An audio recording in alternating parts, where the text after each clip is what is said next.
आपने कहा कि वक्फ के जो संपत्तियां हैं उनका पंजीकरण 10 साल में नहीं हो पाया तो 6 महीने में कैसे होगा? कोई आपके पास ठोस विकल्प है जो आप सरकार को सुझाना चाहेंगे? नहीं नहीं, सरकार की देखिए, सरकार को पता है, ये सरकार को वामसी पोर्टल पर एक तरफ आपने एफिडेविट दिया, दिक्कत क्या है कि ये कभी कुछ बोल देते हैं, कभी कुछ बोलते हैं। आप सुप्रीम कोर्ट में एफिडेविट देते हो कि 99% डिजिटलाइज हो गया, हमने वामसी पोर्टल पर लोड कर दिया। उसके बाद जब जेपीसी होती है तो जेपीसी में कहते हो कि साहब वामसी पोर्टल के ऊपर प्रॉपर्टी डिजिटलाइज नहीं हुई है, प्रॉपर्टियाँ छुटी हुई हैं। तो जो काम आप 10 साल में नहीं कर सके और फिर आप इस कानून के अंदर लाते हो कि 6 महीने में आपको रजिस्टर्ड कराना पड़ेगा। रजिस्टर्ड कौन करेगा? आपके अधिकारी करेंगे। आपके अधिकारी 10 साल में जो काम नहीं कर सके तो वो 6 महीने में कैसे करेंगे? और अगर 6 महीने में प्रॉपर्टी रजिस्टर्ड ना हुई तो प्रॉपर्टी का मालिक सरकार हो जाएगी। तो ये आप सीधे सीधे छीन रहे हो। आपने बदलाव किया कि साहब हम वक्फ बाई यूज़र के अंदर कोई बदलाव नहीं करेंगे। आपने जेपीसी चेयरमैन का भी बयान सुना, किरण रिजिजू साहब का भी बयान सुना, कोई मंदिर को, दरगाह को, मस्जिद को हाथ नहीं लगाएगा। आपने बयान सुने? उन बयान के अंदर उन्होंने कहा कि हम वक्फ बाई यूज़र नहीं चढ़ेंगे। वक्फ बाई यूज़र के अंदर उन्होंने लास्ट में एक सेंटेंस डाल दिया, आप सिवाय उस प्रॉपर्टी के जो पूर्णतः या भागतः विवादाग्रस्त ना हो या सरकारी संपत्ति ना हो। तो आप विवादाग्रस्त ना हो। उत्तर प्रदेश के अंदर आपने सारी संपत्तियों को 78% प्रॉपर्टी को कह दिया कि सरकारी संपत्ति है। बिना डॉक्यूमेंट के आप बोल रहे हैं कि सरकारी संपत्ति है। आप एक भ्रम वाली स्थिति पैदा करके रखना चाहते हैं। देखिए, लिटिगेशन के अंदर सब चीज़ें फंसनी है, मुकदमों की बाढ़ आनी है। लेकिन आपके बयान, मैं उन्हीं के बयान बता रहा हूँ, आपने वक्फ बाई यूज़र के ऊपर दिया और लाइन एक छोटी सी उसके अंदर बढ़ा दी, आर्टिकल 3CR1 में आपने उसके अंदर बढ़ा दिया कि साहब ये पूर्णतया भागतः जो है वो विवाद है, और अगर ये विवाद अगर पाई जाती है तो इसका निस्तारण जो है गवर्नमेंट द्वारा डेजिग्नेटेड ऑफिसर करेगा, जो जिलाधिकारी स्तर से ऊपर का अधिकारी होगा।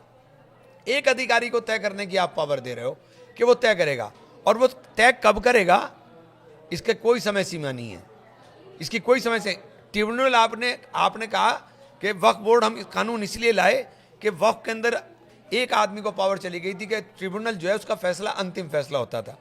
ये भी गलत, और उसकी कोई वो हाई कोर्ट में उसके लिए ऊपर जा नहीं सकते थे किसी भी ट्रिब्यूनल के। एक ट्रिब्यूनल नहीं, हिंदुस्तान में 17 या 18 ट्रिब्यूनल हैं। किसी भी कई ट्रिब्यूनल ऐसे हैं जिनके फैसले को आप रिव्यू कराने के लिए हाई कोर्ट जा सकते हो। वही कंडीशन इसमें थी, रिव्यू आप हर सूरत में, और आपने शोर मचा दिया कि उसके पास अंतिम ताकत थी। अब आपने अंतिम ताकत तो एक IAS ऑफिसर के हाथ में दे दी, और वो डिसाइड कब करेगा ये भी तय नहीं किया कि वो कब डिसाइड, और जब तक वो डिसाइड नहीं करेगा तब तक वो प्रॉपर्टी गवर्नमेंट की रहेगी। तो आप तो सारी ईदगाह, सारी दरगाह, सारे खानका, सारे इमाम बाड़े, उन सबके ऊपर कब्जा करके कराने चाहते हैं। अब बीजेपी ये दावा कर रही है, पूरी बात होनी चाहिए। माननीय गृह मंत्री जी ने पार्लियामेंट में स्टेटमेंट दिया, 123 दिल्ली की प्रॉपर्टीज, आपने भी सुना। लोगों को ये लगा कि 123 प्रॉपर्टी क्या है। एक तरफ तो आप कह रहे हैं कि हम आपकी दरगाह नहीं छेड़ेंगे, हम आपकी मस्जिद नहीं छेड़ेंगे, हम आपकी ईदगाह को नहीं छेड़ेंगे, हम आपके खानका को नहीं छेड़ेंगे। अब वो 123 प्रॉपर्टी कौन है?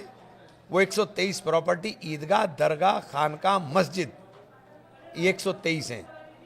पार्लियामेंट में आप कह रहे हैं कि पार्लियामेंट भी चला जाता। कितना मतलब झूठ पार्लियामेंट के अंदर आप बोल रहे हैं, कितना असत्य आप पार्लियामेंट के अंदर बोल रहे हैं।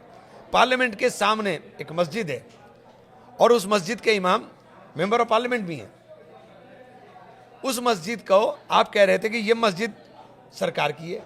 1911 के अंदर जब लुटियन जोन बनाने के लिए लैंड एक्विजिशन स्टार्ट हुआ, उस लैंड एक्विजिशन में वो मस्जिद रायसीना गांव की मस्जिद है, सुनहरी बाग मस्जिद है, इंडिया गेट के ऊपर मस्जिद है। वो ये 123 प्रॉपर्टी है। मैं जो आपको बताऊं, उन 123 प्रॉपर्टी में कोई भी सरकारी दफ्तर नहीं है। अब प्रधानमंत्री, गृह मंत्री जी कह रहे हैं 123 प्रॉपर्टी है, हजारों करोड़ की कब्जा कर बैठे। हम कब्जा के बैठे? ASI मॉन्यूमेंट के नाम पर आप हमारी मस्जिदों में हमें नमाज नहीं पढ़ने देते, तो हम कहां से कब्जा के बैठे? अब वो 123 प्रॉपर्टी का जिक्र बार बार इसलिए कर रहे थे कि लोगों में एक भ्रम की स्थिति हो। आप तो कह रहे हो कि हम आपकी मस्जिदों को नहीं छेड़ेंगे, ईदगाहों को नहीं छेड़ेंगे, तो आप तो 123 के अंदर ये सारी की सारी ही ले रहे हो। ये सुनहरी बाग की मस्जिद है, इंडिया गेट के ऊपर बनी हुई मस्जिद है, ये टोटल 123 प्रॉपर्टी है जो वक्फ बोर्ड की हैं।